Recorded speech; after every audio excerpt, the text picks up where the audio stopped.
Yeah, so for sure, John. I guess this is take two. Nobody needed to know, but now everybody does. So we're doing it again.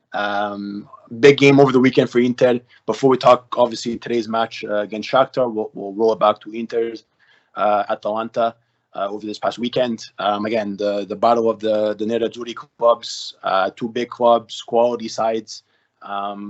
Two teams that have been, fighting for the Scudetto. One has won the Scudetto recently. So these are big clubs we're talking about. It was always going to be an exciting game. Obviously, it ends in the 2-2 draw, maybe to the discomfort of some fans. But, John, what did you make of the match? Obviously, either team could have won it, in my opinion. Obviously, we saw the DiMarco miss on the PK at the end. Then there was the whole, did the ball go out when Handanovic kicked it? Did the ball go out? Thank God he's slow. Yes, we saw yes, it went out. So that was taken back, but just drama at the end. And again, I think could have been won by either team. But what did you make of the game? Anything you want to break down in the game? Be our guest. I feel like that game was always a lot on the line, and I feel like I feel like it wasn't as good as previous years. Both teams I don't think are as good as before, but I feel like both teams were lucky not to lose more than they were unlucky to not win. Because especially at the end, man, it was when they lined up DeMarco for the penalty kick, I was like, yo, what? The fucking DeMarco's taking it? Out of all the people on the team, you could have had lined up, and they took DeMarco, man, and he whiffed it. He whiffed it like that dude that you sign up for the pickup games at the park. Like it was over. Once that was over, I almost turned it off. To be honest, I didn't. They were never coming close to scoring. That was it. That was their last shot, and they blew it.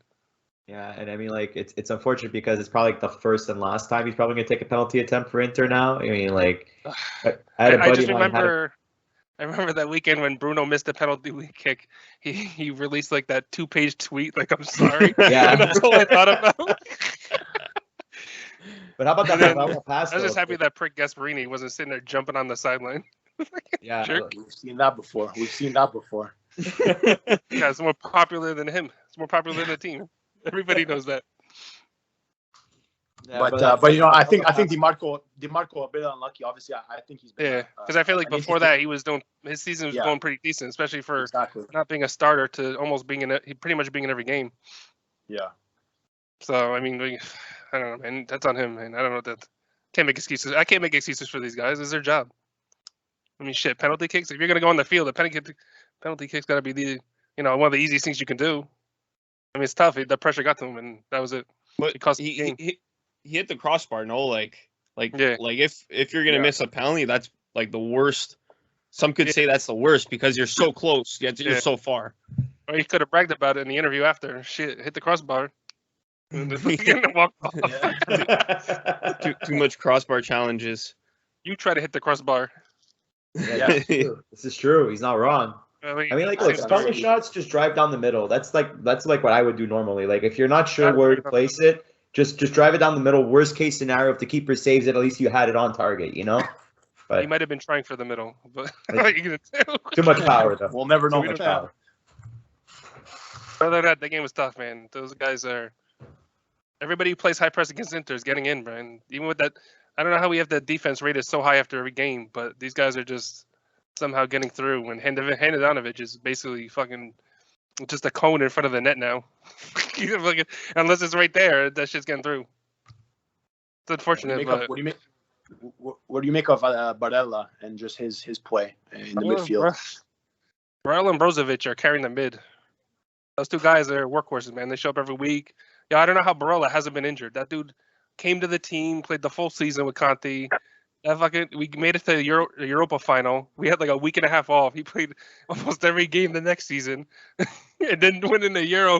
That guy hasn't had a week off in like a few years. The kid's young. He can do it. Since he does a TikTok dance, he's been out for 3 years. It's sad but true. Like that should have been Sensi. That's what we thought Sensi was going to be.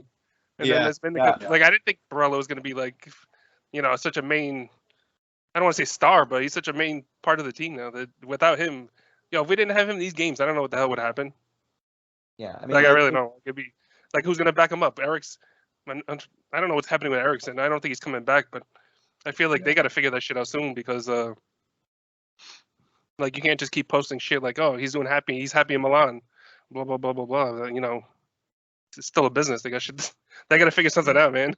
If he's not allowed to play in Italy, then you know he's got to go. So I don't sell him to somebody who can play or whatever.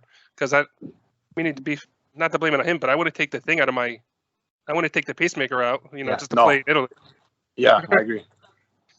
Yeah, safety first, health first. Yeah, well said. Yeah, I doubt he's coming back. And then since he's always injured, it seems like when he comes back, like next game he's injured. Even with the Euros, he gets injured in training to no one's surprise.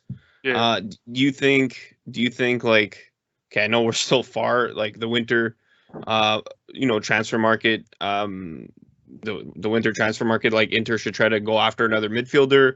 Do you think they already have enough depth there?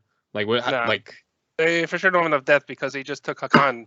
That's got to be a last minute scramble. There's no way that was like, oh yeah, this is going to reinforce our backup. Like I'm pretty sure they just took him because he was right there. Like there's no other choice. Not there's no other choice, but we need someone now. Listen, he's across town. Go pick him up. Like there's no way. They got to get rid of him. Sensi, Eriksson, Gagliardini's a decent sub sometimes, but they're Vecino. Vecino's fucking hitter. Vecino's hot or cold. That's it. You're getting some guy that's scoring a 92nd minute header against Lazio at the end of last game, or some guy that played, from what I seen today, was basically shit. Yeah. But that team's always got that team. No matter how many coaches they change, how many players they bring in, somehow they still have the same problems from 5 years ago. And that shit, I don't know what it is, but it's the same shit every year, same shit every week. Conte made it at least entertaining.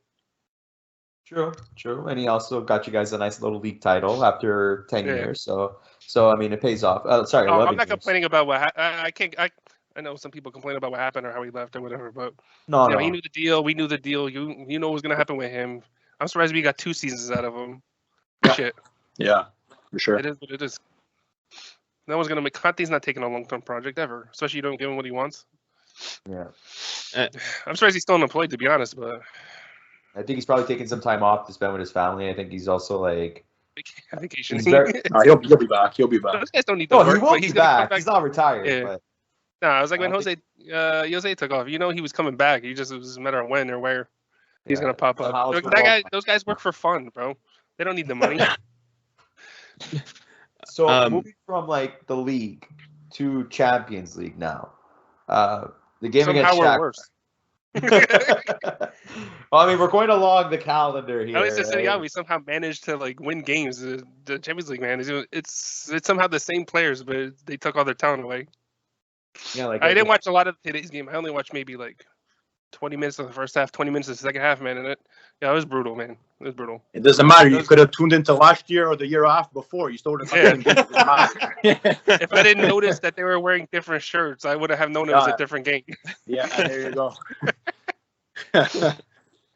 Did you see the tweet of fact like also like Inter cannot wear the snakes on their jerseys because by the UEFA rules because it's like distracting or something? Did you see that? Jersey. Huh? Why didn't they just wear another kit or wear the third? I don't know. That's weird. Because I saw the Primavera kids wearing it earlier, and I was like, that's weird. And then, but like nobody knew what the rule was. They were just like, oh, it's a UEFA rule or whatever. But that seems kind of weird because there's a lot of ugly jerseys out there that are way more distracting than half a blue snake going up the guy's armpit. Yeah. but forget. Let's forget the snake. Let's forget the kit. Like just the game today, and just like maybe the because I was saying it before you came on, John. Just like what is it that's missing in Champions League? Because you had a coach in Conte that, like we thought that was going to be able to do it, couldn't get out of the group. Now Inzaghi's there. Again, he started off pretty well. I don't think, you can say he's been shit completely. Obviously he's getting results. There's, up there in the top teams in the table. But what was it today? What was it against Real Madrid? Like, just not having it. What's missing in Champions League? I don't know. It's easy to just see like they choke. like, oh, they're just scared, or I don't know, man. Because the way that they're playing now with Inzaghi is not that much different from the way they were playing before with Conte. Or I mean, it changed from Spalletti to Conte. Yeah, that the whole way they played is different, and that seemed to be an improvement. But I feel like just to say they're lucky is weird, man. Especially because the Zeko missed a couple. Like I heard he missed a sitter. I saw that, and then I was watching Owen Lautaro bolted it to outer space. I don't know, man. It's like you want them to take those shots, but then they suck at them.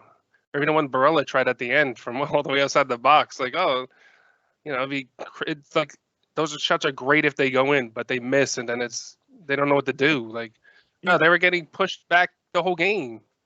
Any team that plays high press, it's like they don't know what to do. Like they're like, oh, they figured out our one tactic.